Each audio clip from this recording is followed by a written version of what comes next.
para comenzar al señor defensor público. Perdón, en cuenta, porque tenemos cuentas, yo soy un poquito distraído de repente. No, presidente, buenos días, senadores.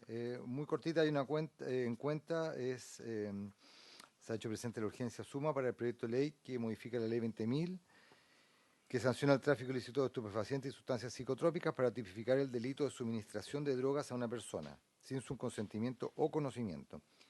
Y en segundo lugar, se ha recibido del Director Nacional de Gendarmería de Chile, quien junto a la directora de la Escuela Institucional remiten una invitación a la ceremonia de egreso de los subtenientes de la promoción 2021-2022 y gendarmes promoción 2022 que se desarrollará el próximo martes 27 de diciembre a las 9:30 en la Escuela de Formación Penitenciaria.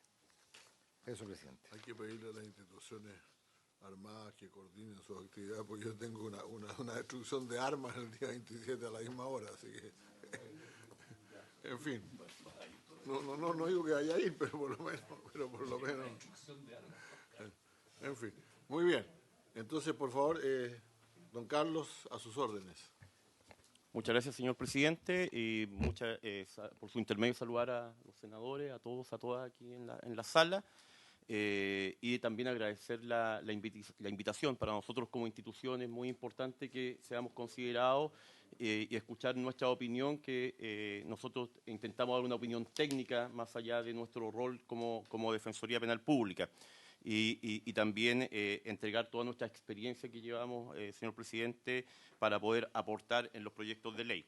En este sentido, y conforme a la invitación que recibimos respecto al proyecto de ley que moderniza los delitos que sancionan la delincuencia organizada y establece técnicas especiales para su investigación, lo primero señalar que nosotros vemos con buenos ojos que se legisle este tipo de delito, pero siempre intentando respetar todos los derechos de las personas, por supuesto, y los derechos humanos. Nosotros también nos hemos visto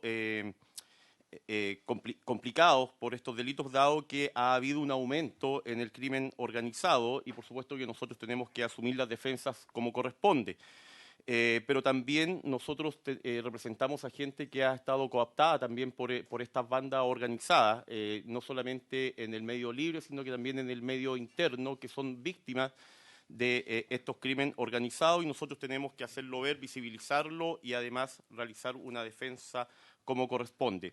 Dicho eso, y con la idea de aportar, nosotros tenemos algunas ideas que señalar, algunas propuestas, como por ejemplo definir de mejor manera los elementos de los tipos penales respecto de los cuales puede recaer la delincuencia, porque actualmente en el artículo 292 y 293 está demasiado generalizado y vincula de manera general y abstracta a los distintos tipos de delitos.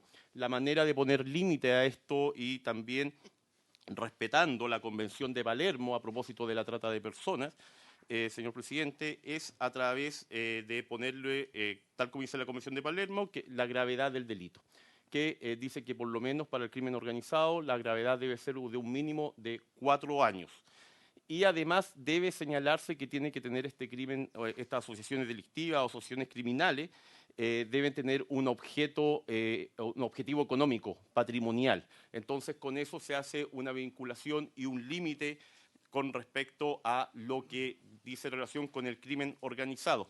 Porque si no es así y se confunde con otros tipos de delitos, y considerando las herramientas que se están entregando al ente persecutor, que dice relación con técnicas de investigación, que voy a verlas más adelante, que tiene relación con las medidas intrusivas, puede haber una especie de fraude de etiqueta, en el sentido de investigar otro tipo de delitos con estas herramientas para lo que dice relación con el crimen organizado. No sé si se entiende lo que estoy señalando.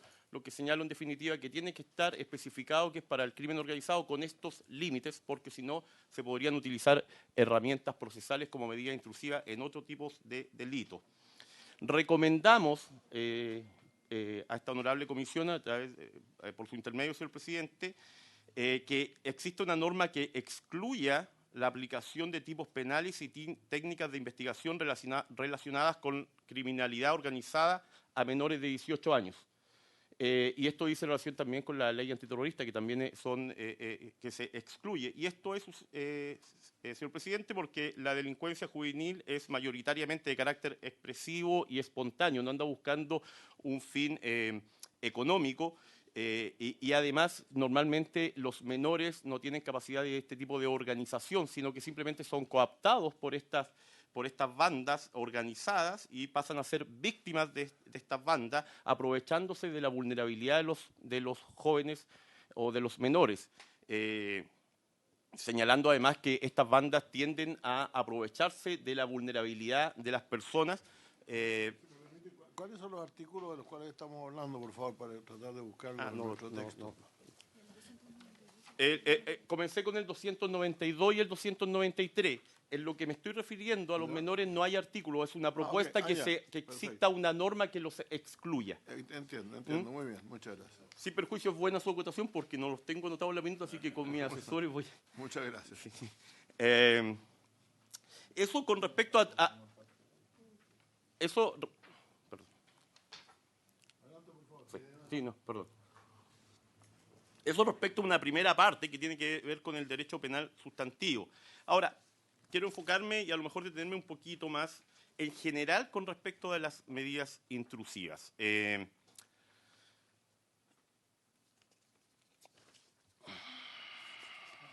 Al tiro voy.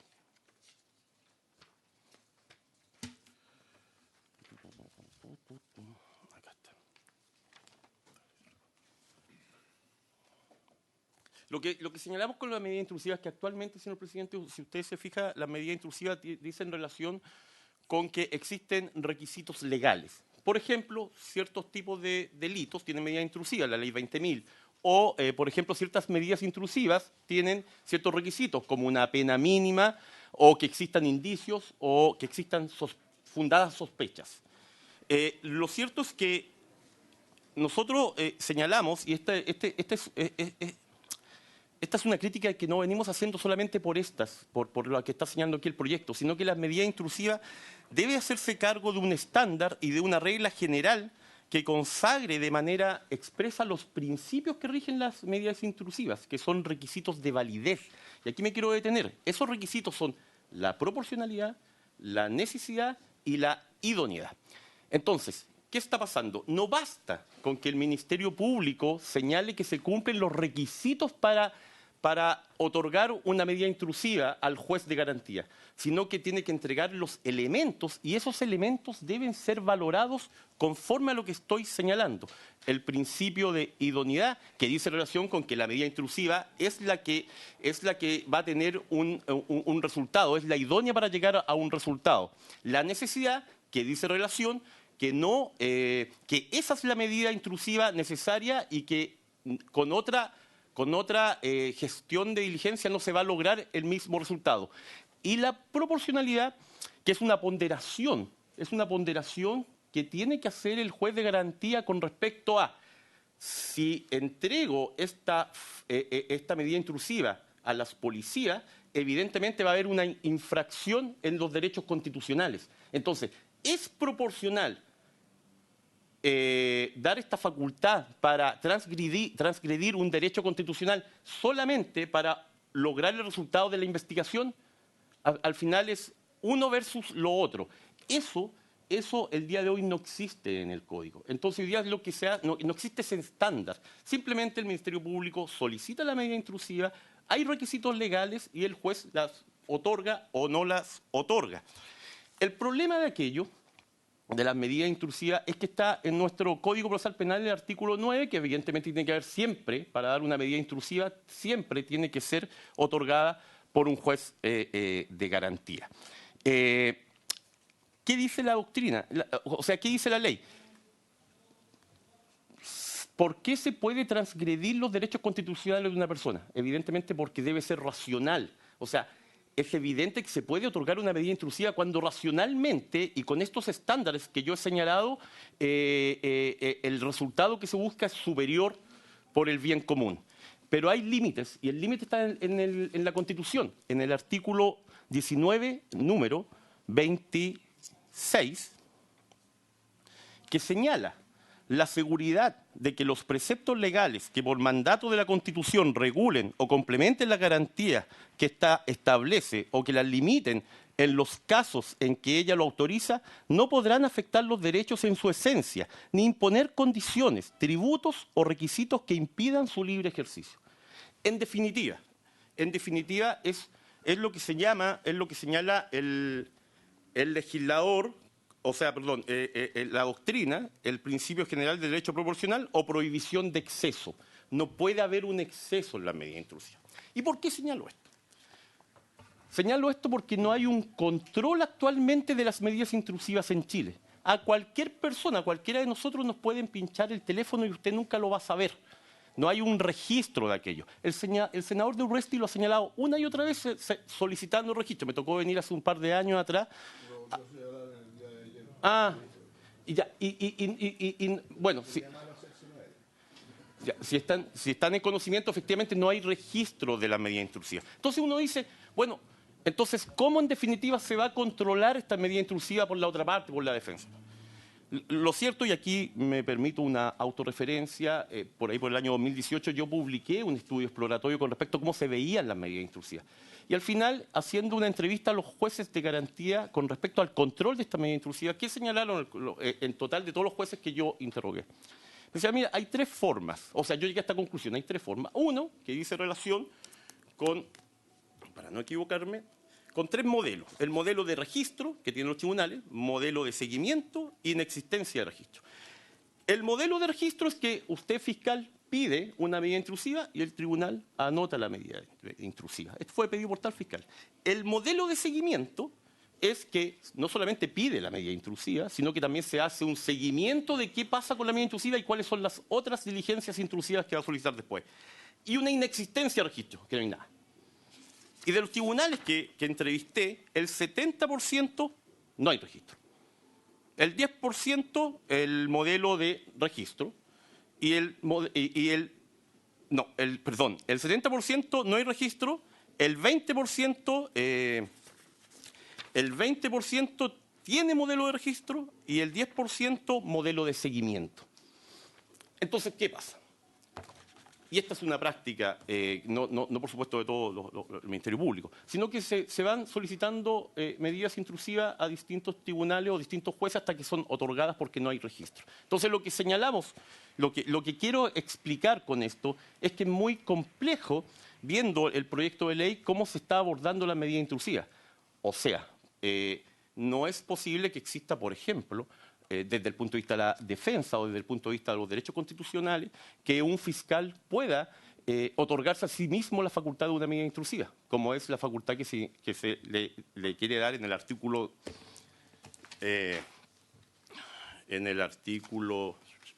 al tiro.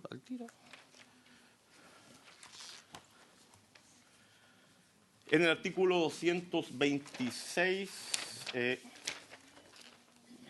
no sé cuál es el número aquí, 22, sale, de inciso nuevo. 226, B. Entonces, se le otorga al fiscal regional la posibilidad de darse la facultad, por ejemplo, de ingresar a una cuenta corriente.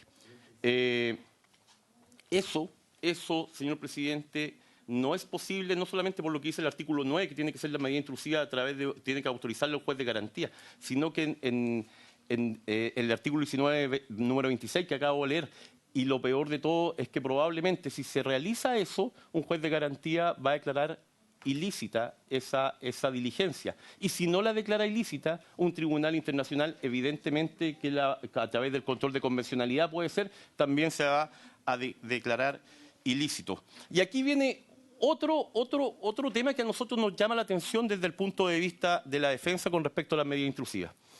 Hay medidas intrusivas, honorable comisión, que dicen relación con registros que ya están. Por ejemplo, la cuenta corriente. Todos nosotros que tenemos cuenta corriente, el registro suyo ya está.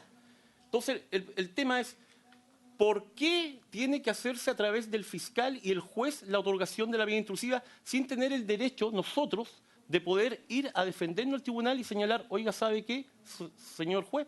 Yo no quiero que se metan en mi cuenta corriente y yo les quiero señalar por qué no quiero que se metan en mi cuenta corriente.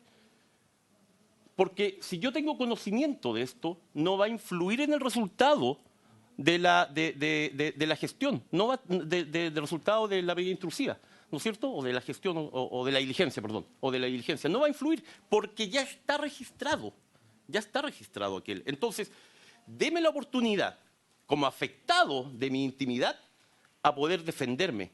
O por último, para poder señalar, ¿sabe qué? Métase en mi cuenta corriente, no tengo ningún problema. Darle esa oportunidad. El día de hoy no existe.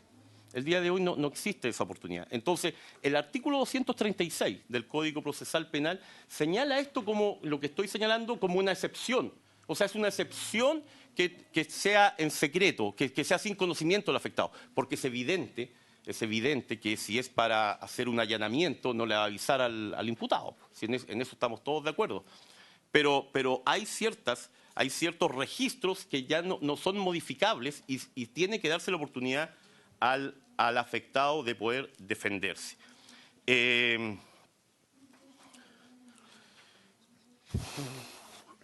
Respecto a ciertas medidas intrusivas, ya me señalé aquella que habla del fiscal, que como señalé sería inconstitucional. Hay otras que nos llaman la atención, que es, por ejemplo, la de registro e interceptación de los computadores, de todo lo que se denomina el equipo informático. Aquí, esto está, le voy a decir al tiro, el artículo es el 225 bis. Dice registro remoto de equipos informáticos. Actualmente existe la incautación. Si una persona está siendo investigado, se puede solicitar la incautación y retirar el equipo informático. Pero aquí el tenor no es solamente el registro, sino que además es una interceptación. Y una interceptación que puede durar 30 días. O sea, me explico.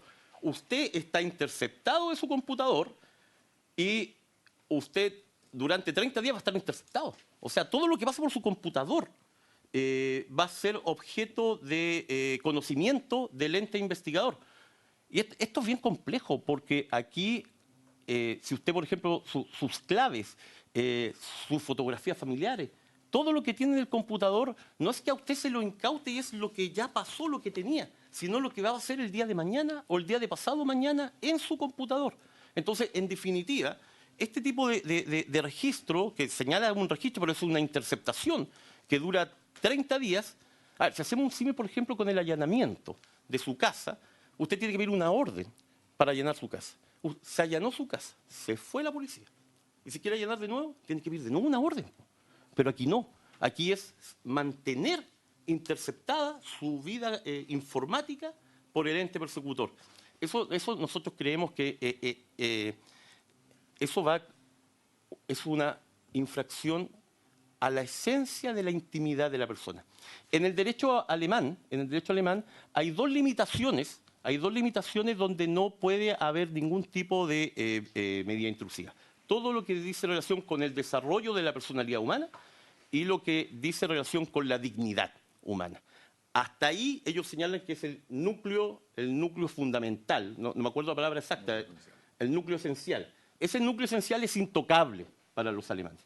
Aquí lo que se está haciendo es, al interceptar su computador, en definitiva, se está hackeando su vida informática. Y eso evidentemente va más allá de cualquier tipo de relación entre una medida intrusiva versus los derechos constitucionales. Lo mismo, sí, yo entiendo que no han llegado, por eso estoy haciendo un tema más general, y si más adelante probablemente los abogados especialistas van a estar acá y si ustedes quieren invitar nuevamente al Defensor Nacional, estaré con todo gusto acá, señor presidente. Con esto ya voy más o menos terminando. Lo mismo pasa con la grabación subrepticia de imágenes o sonidos en lugares cerrados o que no sean de libre acceso al público o su aplicación conjunta con otra. Lo que está señalando acá la ley es que la conversación que usted puede tener con su señora va a ser escuchada a través de estos elementos. Entonces, voy a poner un ejemplo más burdo. La intimidad de una pareja va a poder ser grabada o escuchada. Eso es evidente que va contra la esencia de la dignidad de las personas. Y eso es evidente que nosotros tenemos que hacerlo ver en esta comisión, porque ahí hay una infracción constitucional clara. Por último, y para ir terminando,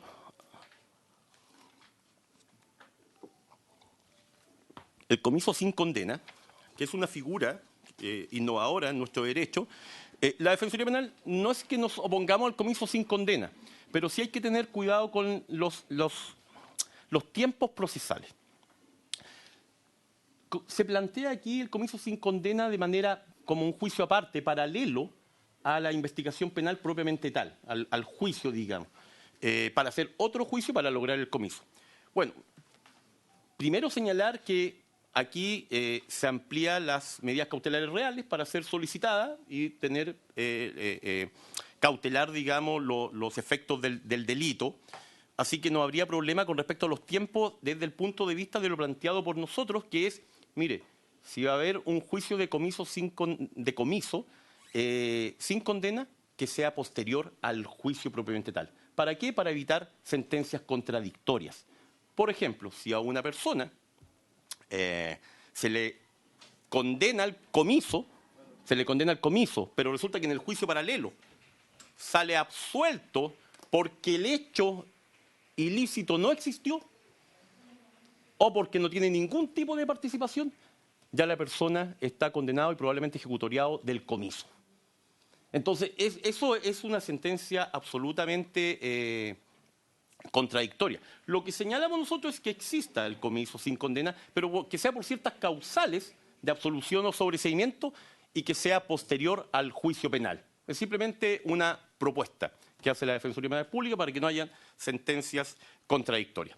Eso sería más o menos lo que quería señalar a esta comisión, señor presidente, y doy las gracias por la invitación. Muchas gracias. Nosotros en realidad estamos en este momento examinando algunos de estos puntos. De hecho, tenemos una propuesta del Ejecutivo que entiendo que van a ser presentadas en esta ocasión también. Entonces creo que mejor vamos a discutir estas cosas a medida que vayamos llegando a los artículos pertinentes. Sin embargo, voy a pedirle a doña Catalina que si quiere hacer algún comentario sobre este tema o prefiere quedarse para cada artículo. ¿Me permite algo? Sí, cómo no. Nosotros hicimos llegar una minuta completísima con respecto a todo esto. Ya, está bastante completa y dice mucho más de lo que yo he señalado hoy. Esperamos que sea un aporte. Está aquí, sí, está aquí. Gracias. Sí, tiene razón. Está aquí. Pero vamos a ir viendo cada una de estas cosas a medida que avancen los artículos. No sé. Senador Sandón, ¿usted quería hacer algo? Gracias, presidente. Por su intermedio, bueno, saludarlos, gracias por haber venido. Pero hacer una reflexión o ¿cómo se llama? O a ver si puede ser una pregunta, pero como ha estado en boga todo el tema del fiscal nacional, yo no soy abogado, pero he conversado con hartos penalistas y distintas personas y yo todavía no me cabe en mi disco duro la verdadera función, el verdadero rol que tiene la Defensoría Pública en Chile. Porque la cantidad de casos que me plantearon de delincuentes que estaban fuera porque los defensores pagados por nosotros por problemas de forma, no de fondo, están todos libres. Nada raro que deben estar defendiendo al Tren de Aragua. Entonces, eso me preocupa. Me preocupa porque en el fondo yo creo que la esencia de la Defensoría es que la gente tenga un juicio justo. Eso me parece bien.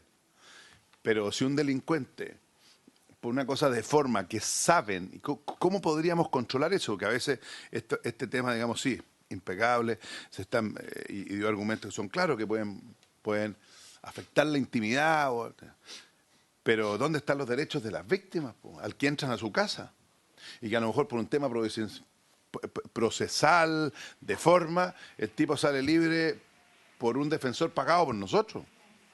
Y eso es lo que hay que ver, cómo amarrar las manos o cómo cambiar de que la esencia de la Defensoría Pública sea un juicio justo, pero el juicio justo sobre la base si es delincuente o no, pues no si tiene una cuestión de forma, porque conversando con harta gente, los defensores públicos son muy astutos y muy buenos en su pega, ¿ya? Y la otra pregunta ¿es cierto que los defensores públicos tienen incentivos económicos en sus metas, en los juicios ganados o no ganados? O sea, porque no sé si me entiendo en la pregunta. Son sus dos preguntas. O sea, claro, pero el incentivo económico es decir, ya yo soy fiscal, no sé, pues, de Arica, va a decir, que allá son todos buenos, ¿no es cierto? Y yo soy un gran defensor y he sacado a no sé cuántos compadres para afuera. No estoy diciendo que sean culpables o no, si son delincuentes o no, sino que cumplí con ciertas metas y esas metas tienen un premio. Presidente, me parece que ahí hay un incentivo absolutamente perverso, si es así, digamos, de que una persona tenga un incentivo. No sé si es así, pero me lo manifestaron de que, claro, existen metas y esas metas son, bueno, cuánto compadres somos capaces de sacar, etcétera, y al final le estamos pagando nosotros a personas un incentivo para que los delincuentes queden en la calle. Y eso me parece gravísimo lo que está pasando. Gracias. Doña Catalina, usted que está pidiendo la palabra también, creo, ¿no? Va a responder después, señor presidente. Tenemos a todos los afectados porque quieren plantear alguna cosa. El senador Conchumilla también, después le vamos a dar la palabra para que responda, señor representante. Catalina, por favor. Gracias, presidente. No, que intervengan los señores senadores y el señor Perfecto, defensor. muy bien. Senador Tevedo, senador. Presidente, quería saludar al señor defensor y a los asesores, todos que lo acompañan. Y bueno, el señor defensor, don Carlos Mora, un profesor especialista en este tema de técnicas intrusivas. Yo conozco el libro que él tiene ahí, que es autor, y he tenido oportunidad hace años atrás de leerlo con ocasión de algún proyecto que vimos en la Comisión de Constitución, de tal manera que habla con autoridad respecto de este tipo de temas. Porque conozco la obra de don Carlos. Y tres reflexiones quiero hacer. Respecto a lo que señala el senador Osandón, el problema, senador, por intermedio suyo, presidente, es que esta es una cosa que en la historia de la humanidad ha tenido un largo desarrollo para llegar a lo que tenemos hoy día. Porque hubo épocas en que a la gente simplemente se le mataba sin juicio. O sea, hace 300 años atrás había un régimen monárquico, no había Estado de Derecho, no había ley, y por lo tanto te agarraban y te mataban, o te quemaban en la hoguera. Después la humanidad pasó a un sistema democrático como que tenemos y donde la ley juega un tema. Entonces,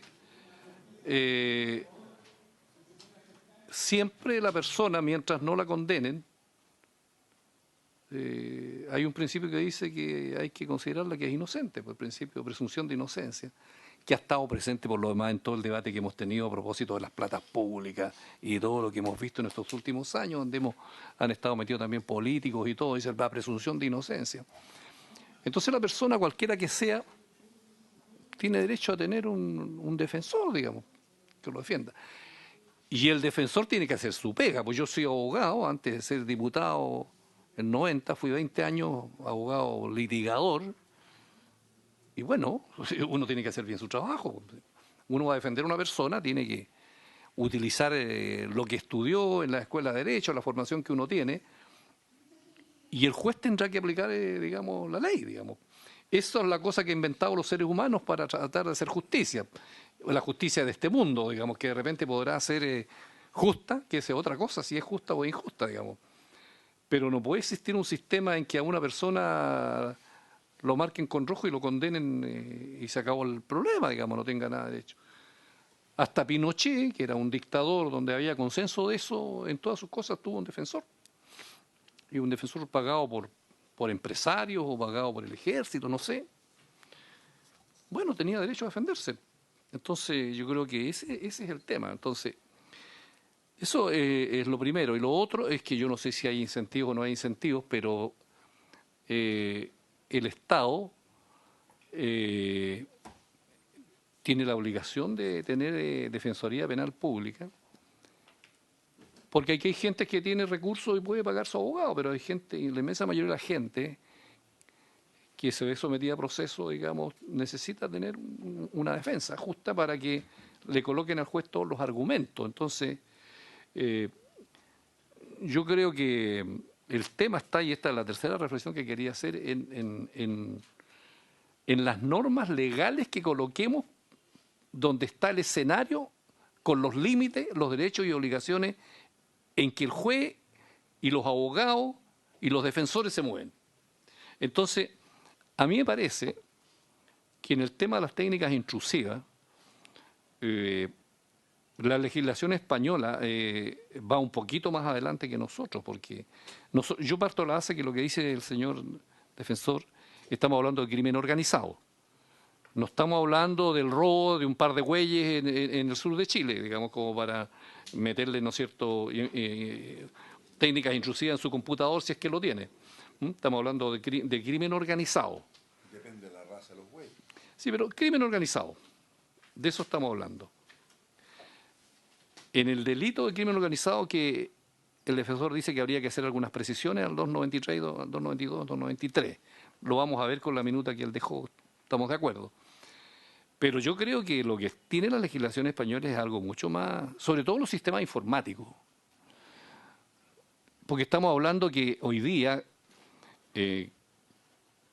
con la inteligencia artificial, con los sistemas informáticos, con el ciberespacio, que ese es otro proyecto que estamos viendo en Comisiones Unidas de Defensa y de Seguridad, hoy día cambiaron los conceptos de espacio físico, digamos. El ciberespacio es en todo el planeta, en todo el mundo, en todas partes, digamos, no está reducido, digamos, a lo físico. Entonces, una criminalidad distinta, es una situación compleja y diferente en un mundo distinto que cambió absolutamente en una cuestión intangible. Y el crimen organizado usa todas esas técnicas haciendo uso de las encriptaciones, donde es imposible penetrar.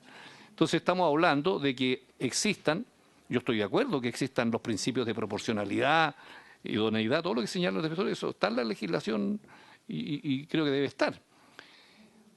Pero la cosa es cómo el Estado se defiende de personas que tienen una organización dedicada a delinquir. No es el delincuente que se roba una gallina.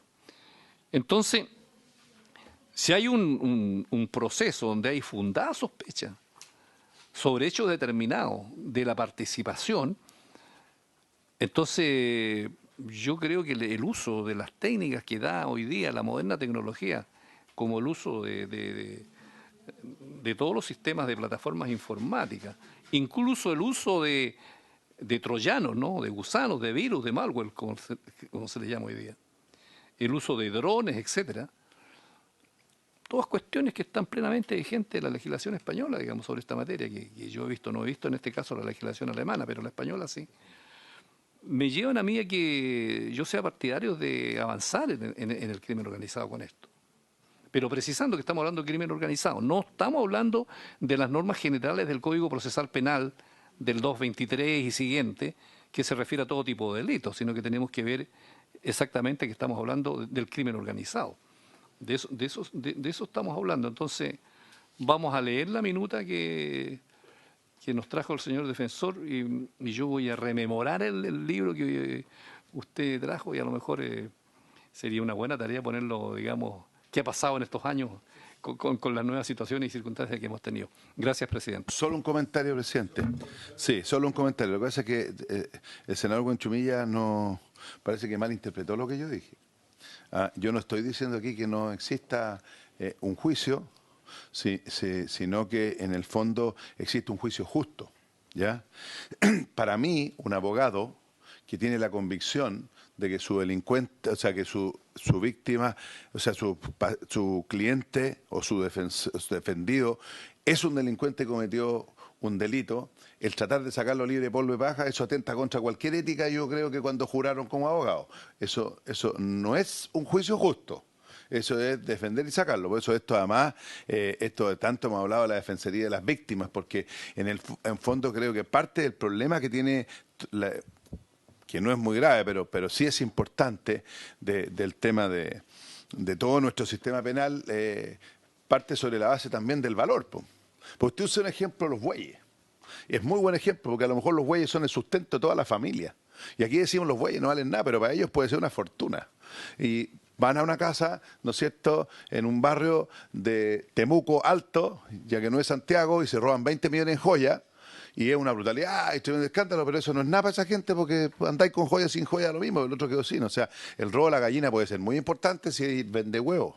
Entonces, ojo con eso. Y la pregunta mía es, ¿ya? Porque dentro de las cosas que dijo el defensor, habló del tema de los pobres, de los niños víctimas de 18 años. A mí me gustaría que entren a su casa los niños de 16, 17 años que yo conozco, a ver si son tan... Y cuando violan a la señora, delante que me tocó un caso de que violaron todos los niñitos de 16, 17 años a la dueña de casa, delante de todos sus niños, entonces ojo con eso. Yo a lo que voy es que no tengan un juicio. Lo importante es cuál es la razón para que sea un juicio justo.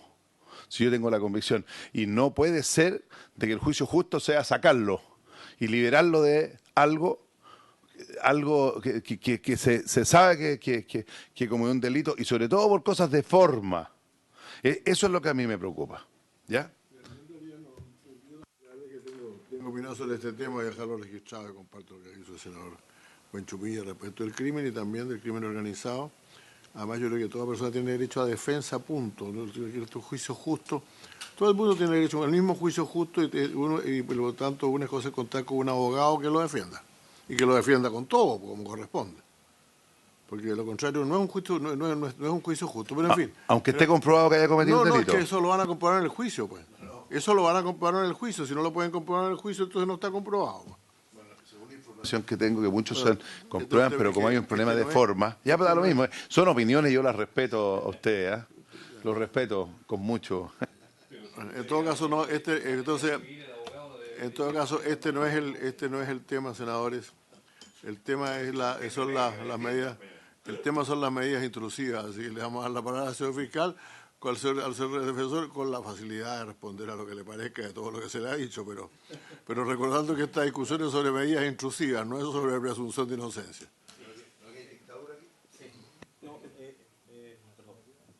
Por su intermedio, señor presidente, muy breve. Con respecto a las metas, no hay metas.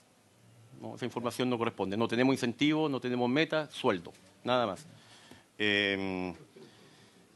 No me debería hacer cargo de lo segundo por lo que dice el señor presidente, pero simplemente señalar que nosotros tratamos de hacer buenas defensas, capacitamos a nuestros defensores, somos una institución de grandes recursos, pero con lo que tenemos hemos tenido altos logros reconocidos nacionalmente a través de otras instituciones y académicamente internamente y también internacionalmente.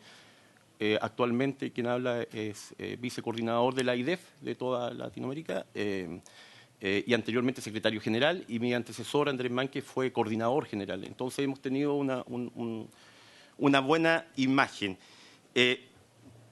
Terminar con su último ejemplo de los menores. No estamos diciendo con esto, con lo que dice, si fue malinterpretado, que haya impunidad, sino que ellos tienen otro trato procesal y están en la ley de responsabilidad penal de los adolescentes. Eso, senador. Muy bien. Vamos a terminar aquí entonces. Vamos a seguir con nuestro... Catalina, ¿todavía quiere decir algo o dejamos para la discusión de los artículos propiamente tales?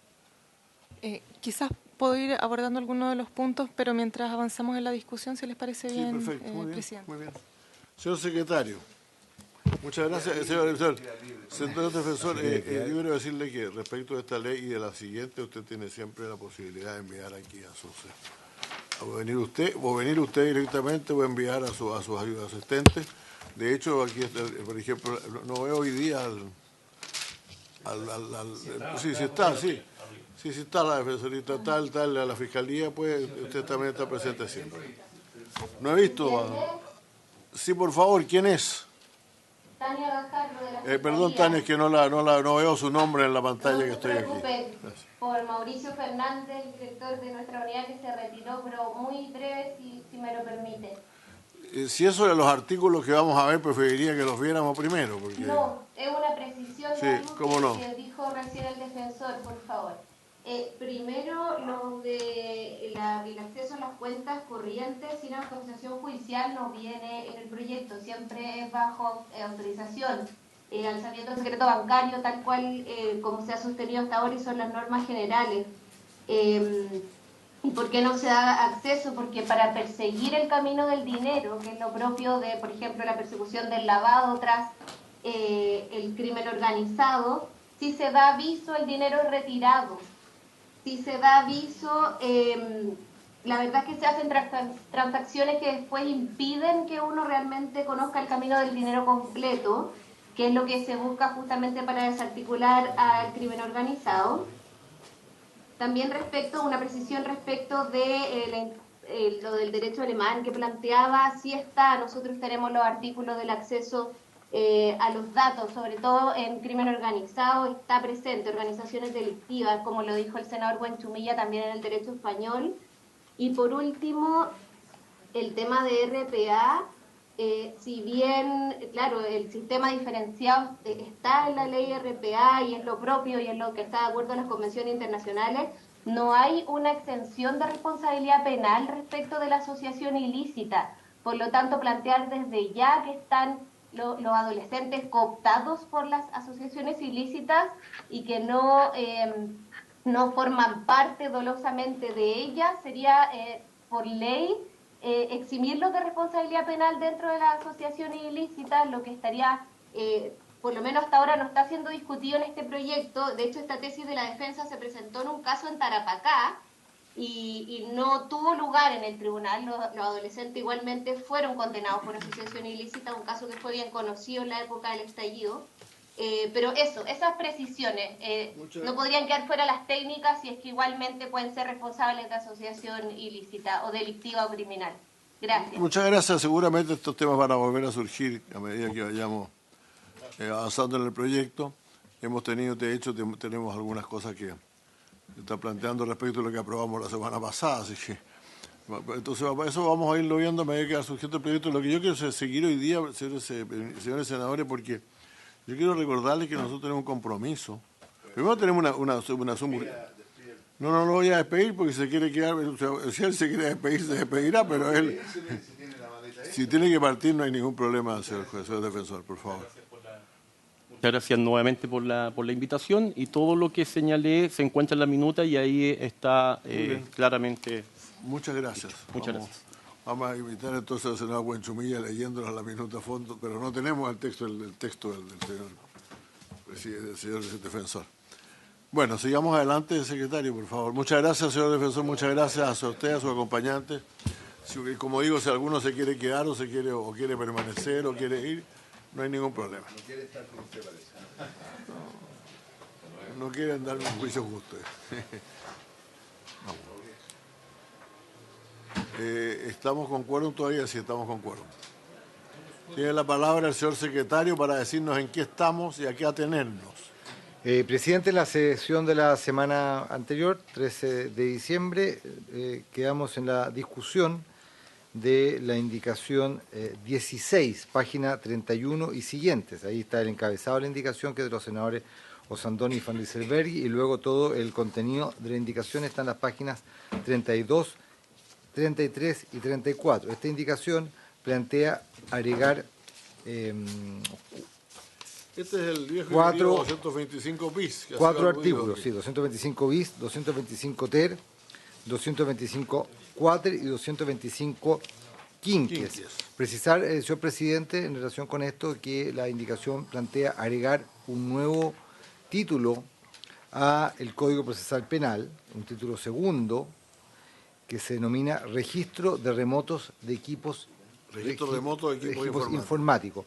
Y en el artículo 125 bis se establece el ámbito de aplicación, que se señala que ahí, a petición fundada del Ministerio Público, el juez de garantía podrá autorizar la utilización de datos de identificación y códigos, etcétera, etcétera. Lo leímos la semana pasada.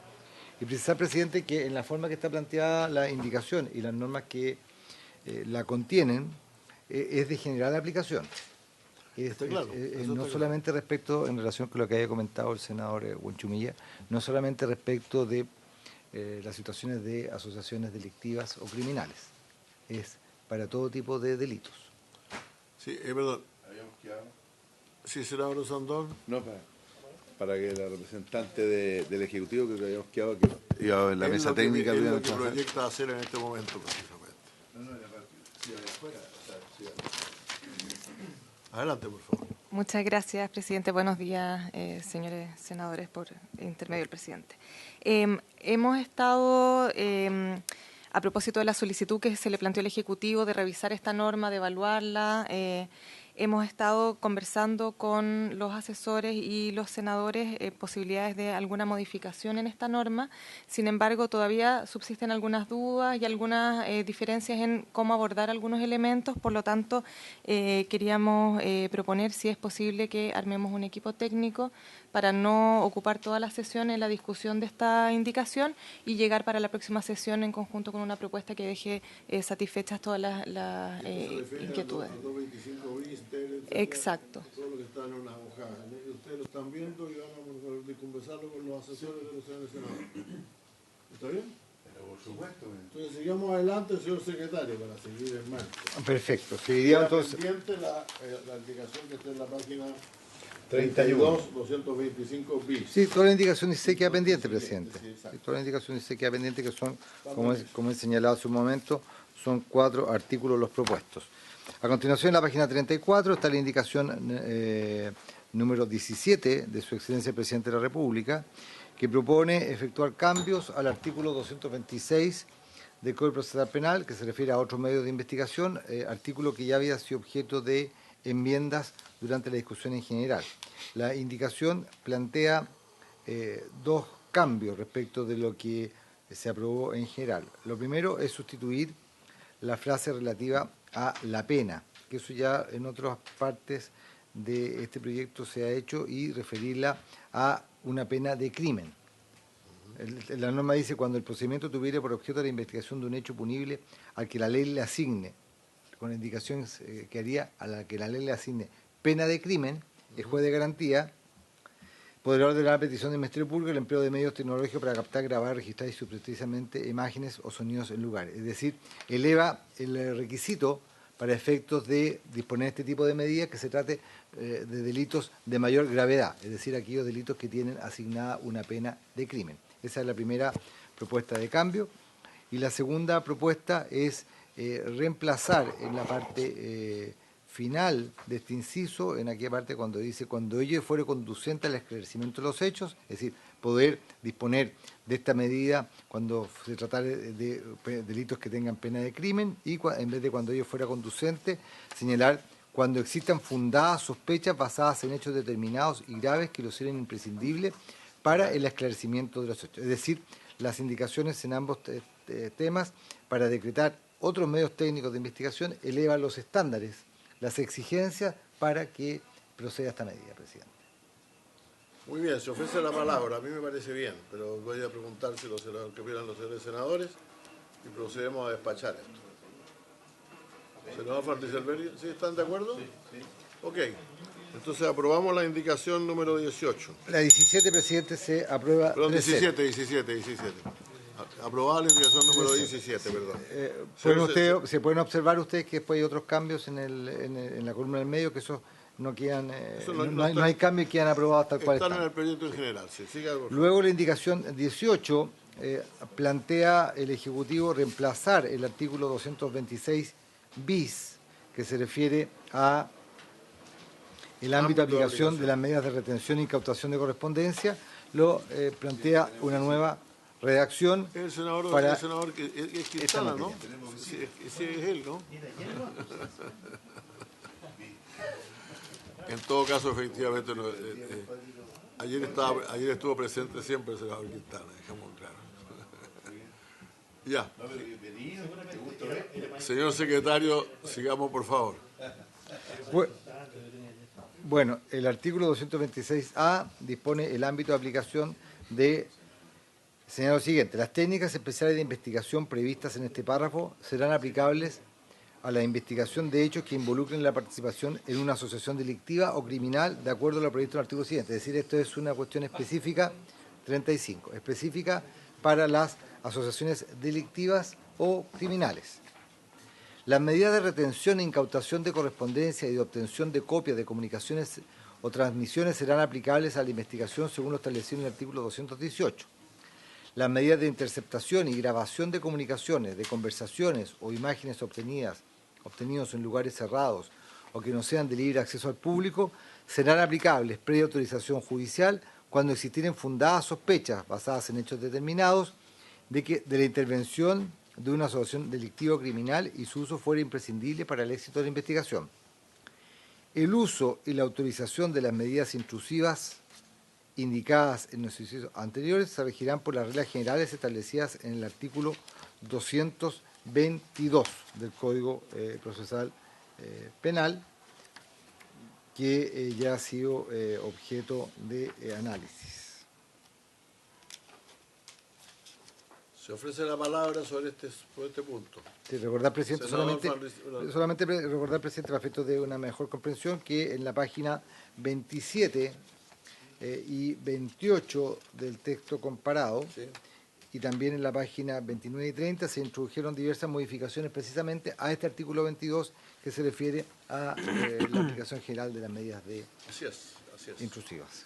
Senador Van Rysselberghe. Gracias, presidente. Quisiera conocer la opinión del Ministerio Público en esta materia. ¿El Ministerio Público tiene algo que opinar al 35 respecto? lo que estamos. 35, sí. La verdad, señor presidente, 226A. que estamos de acuerdo con lo que se ha expresado hasta el momento en este punto. Muy bien, muchas gracias. Se ofrece la palabra. Entonces vamos a aprobar la indicación número 18, la 18. Estamos leyendo la tercera columna, ¿no? Sí, senador, sí, efectivamente, en la página 35, en la columna a la mano derecha, ahí se reemplaza el artículo 226 por un artículo 226A, Y sigue en la 36. como consecuencia de la numeración que se da al código. Y lo único que hice referencia yo, senador, es que en el inciso final de esta propuesta del artículo 226A se hace referencia a que el uso y la autorización de las medidas intrusivas que se han señalado, las medidas de retención e incautación, las medidas de interceptación y grabación de comunicaciones, etcétera, se hará de conformidad al artículo 222. Ese artículo ya fue objeto de modificaciones en virtud de una indicación anterior. Entonces, para efecto que eso ya viene concordado con lo que ha sido la discusión que hemos efectuado y fue una indicación que se aprobó 5-0 en esta comisión. Muy bien, estamos aprobando entonces la 18. Se aprobaría 5-0 también la indicación número 18. Aprobado. 19 entonces.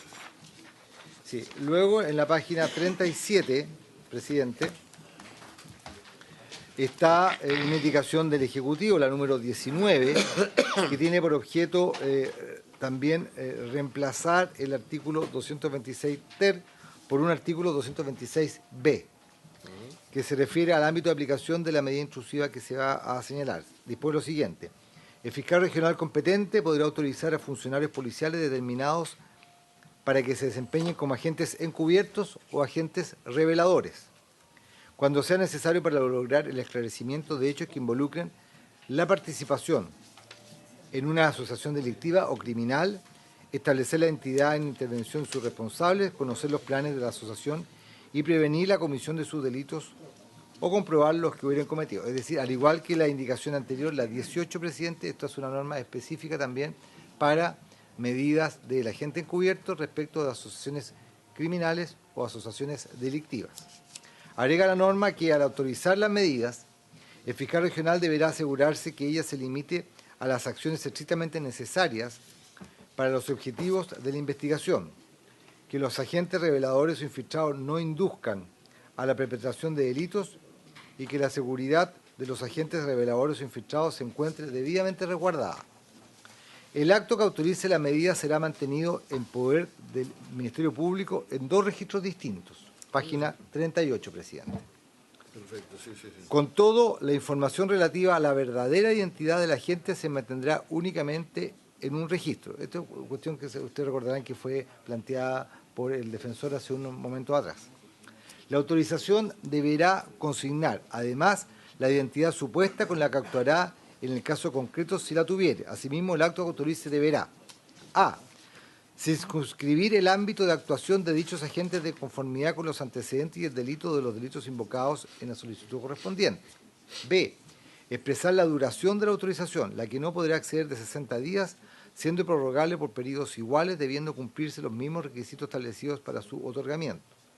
Y C, establecer las medidas que deben adoptar para asegurar los objetivos establecidos en el inciso anterior, incluyendo aquellas previstas en el inciso cuarto del artículo 226C. Cumpliéndose las mismas circunstancias indicadas en el inciso primero, el fiscal regional podrá autorizar a cualquier persona para que se desempeñe como informante. Página 38 sigo. Y finalmente, se considera en este artículo dos incisos más. Uno, en la página 39 leo, las autorizaciones establecidas en este artículo serán estrictamente confidenciales y solo podrán ser conocidas por terceros en los casos señalados en la ley. Cuando la ley autorice el conocimiento por parte de terceros, el Ministerio Público pondrá a su disposición el registro que no consigna la información verdadera sobre la identidad de los agentes e informantes. El acceso al registro completo deberá ser autorizado por el juez de garantía competente con audiencia en el Ministerio Público y se otorgará la autorización únicamente si fuera estrictamente necesario, si no pusiera en peligro la seguridad personal del agente o informante y si existieran todas las medidas necesarias para que la información no llegue a terceros. Teniendo en consideración los antecedentes concretos, el juez podrá autorizar el acceso al registro total o parcialmente. Se ofrece la palabra. Señor senador Osandón. Gracias. No, este tema no lo iban a ver porque nosotros teníamos una aprehensión, porque decían que era para defendernos, ¿cierto? Yo lo que le tengo miedo es a las filtraciones, porque sé que es más burocrático, pero como me tocó decirlo el otro día, no hay ningún condenado ni ningún investigado de fiscales que filtren cosas privadas y secretas, y no pasa nada porque entre ellos no se investiga. Entonces, ojo con esto, porque claro, lo lógico sería que ellos lo hicieran, pero hoy día no pasa. Hoy día lo otro sería llamar a... Hay dos periodistas que usted las llama nomás y sabe todos los casos que quiera. No tiene para qué contratar un abogado. ¿Ya? Y tienen toda la información. Entonces, sacan información, la publican en el diario. Muy peligroso, porque esto puede costarle la vida a algunas personas. Entonces me gustaría que lo estudiáramos, lo viéramos. Porque hoy día no hay un castigo, hay, pero si entre ellos no se investigan, y no, entonces imagínense que alguien filtre algo así. Se ofrece la palabra. Verdejo, presidente de la Defensoría, ha pedido la palabra. ¿Perdón? Carlos Verdejo, la Defensoría. Don Carlos Verdejo, ahí dice, pero no, es que no veo los nombres, yo desgraciadamente. Adelante, por favor. Muchísimas gracias, señor presidente, por su intermedio. Saludar a todos los presentes y a los honorables senadores.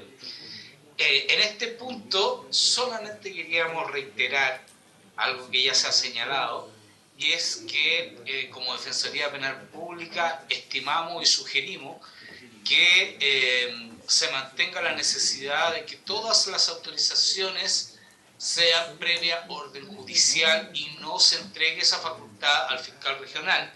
Nos parece que es una mala política, digamos, principalmente, ya lo adelantó el Defensor Nacional, que sea la propia institución de las fiscales quienes se autoricen.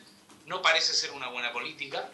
No existen normas en esta modificación que permitan determinar quién autorizaría estas medidas intrusivas cuando el fiscal regional sea quien lleva adelante la investigación, o cuando, en conformidad a sus facultades excepcionales, sea el fiscal nacional quien dirija la investigación. No se ve quién puede autorizarlas, o si será el mismo subordinado del fiscal nacional quien tendrá que autorizar.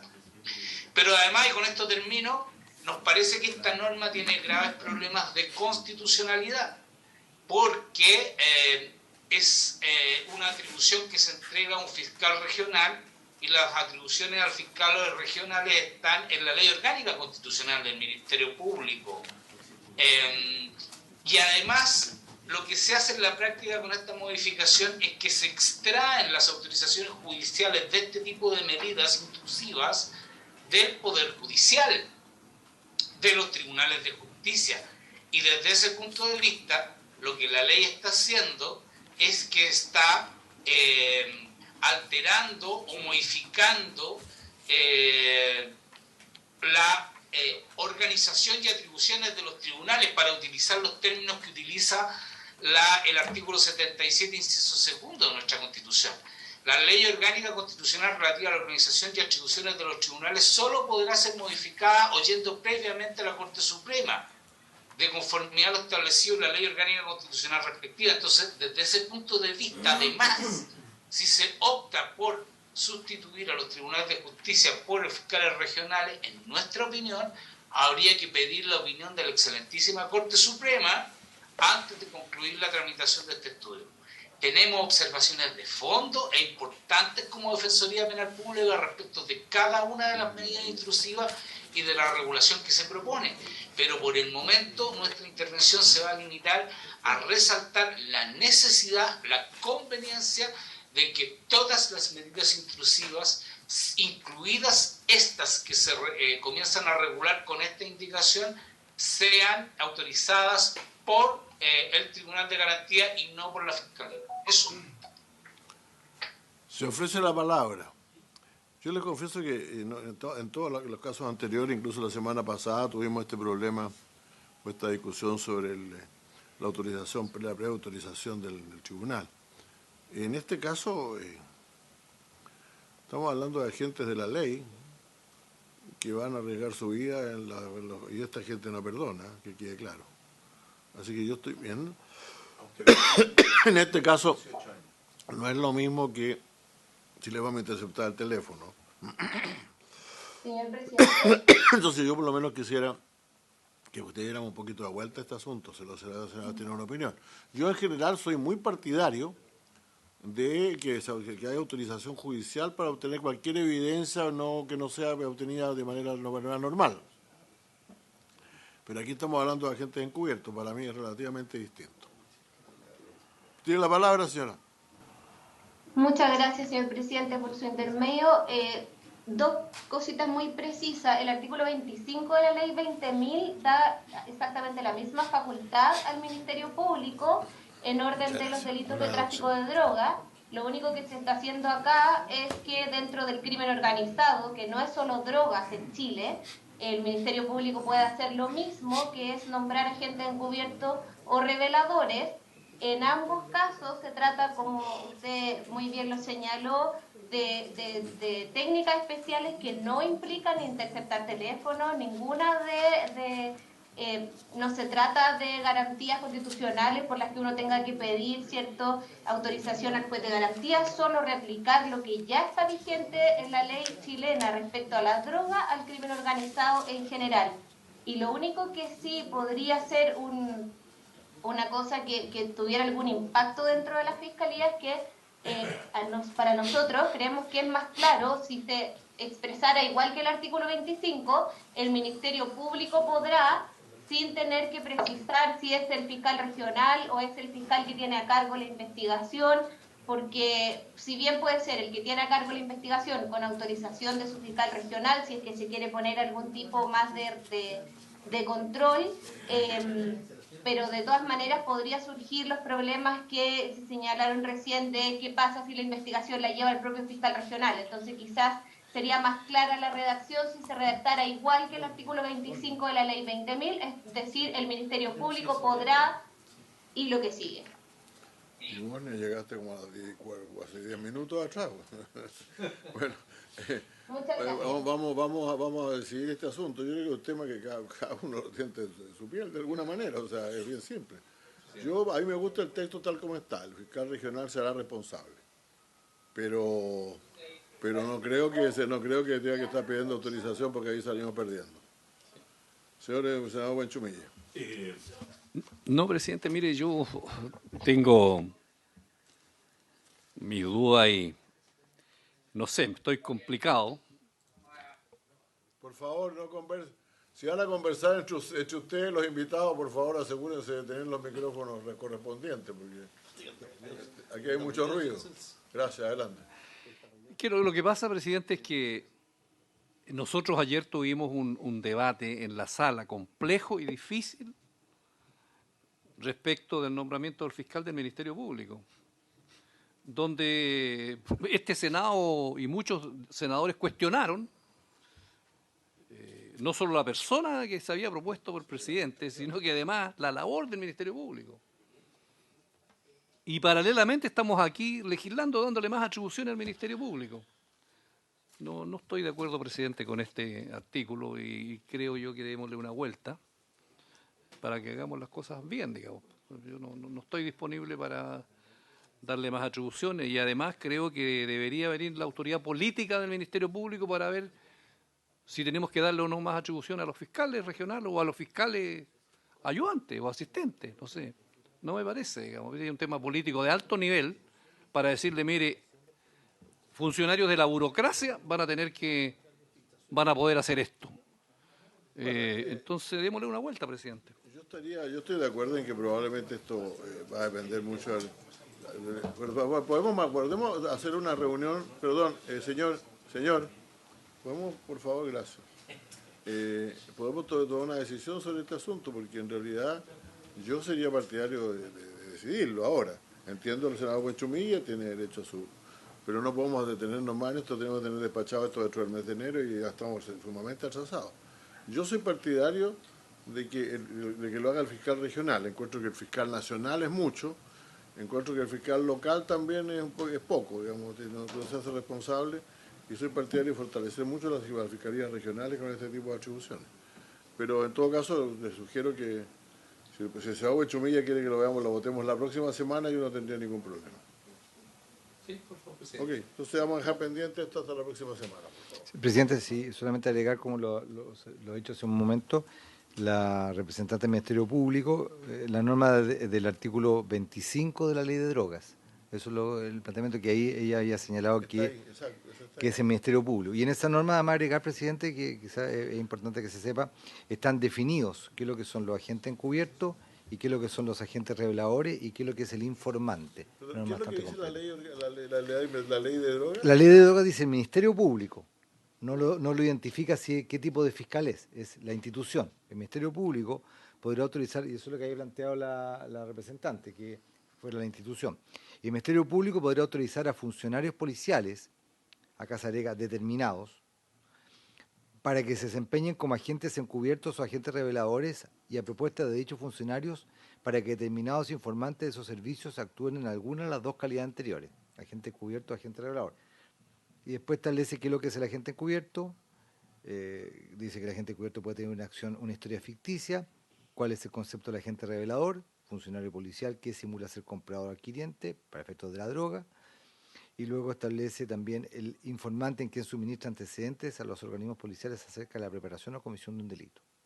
El agente encubierto, el agente revelador y el informante en sus actuaciones como agente encubierto o agente revelador estarán exentos de responsabilidad criminal por aquellos delitos en que deban incurrir o que no hayan podido impedir, siempre que sean consecuencias necesarias del desarrollo de la investigación y guardan la debida proporcionalidad con la finalidad de la misma. Y finalmente, presidente, recordar que la indicación lo que hace es reemplazar el actual artículo 126 ter, que ya existe una norma general. Que viene de la Cámara de Diputados, porque no estaba en la ley anterior. Exactamente, que viene de la Cámara de Diputados, que no estaba en el Código Procesal Penal, sino que se incorporó en la discusión de este proyecto en su discusión en general y previamente en la discusión en la Cámara de Diputados. Bien. Queda pendiente entonces, presidente, la indicación. Vamos a votar la próxima semana, pero será Buenchumilla. Muy bien. La próxima semana es la primera semana de enero, Sí. La semana del... Sigamos con el 12, 3, por favor. 3 de enero sería, martes 3. Salvo que el lunes 12 termine también sesionar. Perdón, sí, por favor, Catalina. Gracias, presidente. Bueno, solo recordar que como vamos a establecer un espacio técnico para trabajar una propuesta de redacción para la indicación 16, como Ejecutivo también queríamos plantear la posibilidad de hacer una revisión de la indicación 10 que se aprobó, que es el artículo 218 ter, para efectos de revisar las hipótesis de aplicabilidad del inciso tercero, a propósito de la revisión que hicimos de los argumentos vertidos en la sesión anterior respecto de la procedencia de la autorización judicial, pero lo vamos a plantear en ese espacio, solamente quería adelantarlo. Pero entre tanto nosotros lo vamos a votar igual la próxima semana. Gracias. ¿Okay? ¿De acuerdo? Muchas gracias. Así que tratemos de tenerlos antes de la próxima semana, a ver si salimos todos contentos y contestes. Número 12, señor secretario. Es la indicación 20, presidente. Indicación 20. Página 39. 39. Es la indicación 20 referida al artículo 226.4. Se propone primero reemplazarlo por un artículo 226C en consonancia con los... Es de forma. Exactamente. Estamos aprobando la grabación. Lo mismo en la siguiente, el 21 es lo mismo también. 20 y 21 reemplazan simplemente la numeración. Así que estamos de acuerdo, supongo, en eso. Entonces, la indicación 20, presidente, entiendo que se aprueba por 4-0.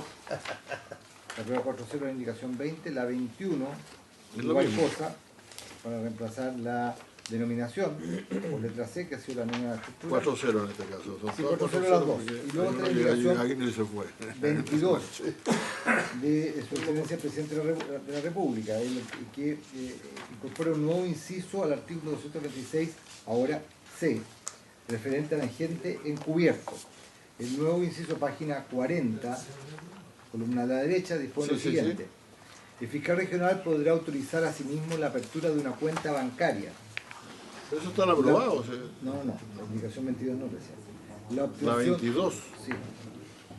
Sí, perdón, la estoy viendo, tiene razón. Ya La está. obtención de otras piezas de identidad. Pero ese para introducir nuevos incisos no reemplaza nada, ¿no? Sí, presidente, solamente para Ok. introducir Ok. nuevos incisos. El fiscal regional podrá autorizar asimismo la apertura de una cuenta bancaria, la obtención de otras piezas de identidad relevantes, tales como una licencia de conducir y la contratación de servicios básicos, haciendo uso de la identidad ficticia. El uso de esta facultad se orientará exclusivamente a reforzar la credibilidad de la identidad e historia ficticias. Un reglamento expedido en conjunto con el Ministerio de Justicia y Derechos Humanos y el Ministerio de Interior y Seguridad Pública deberá establecer los procedimientos y condiciones de ejercicio de esta facultad, sin perjuicio de las penas aplicables por la perpetración de otros delitos.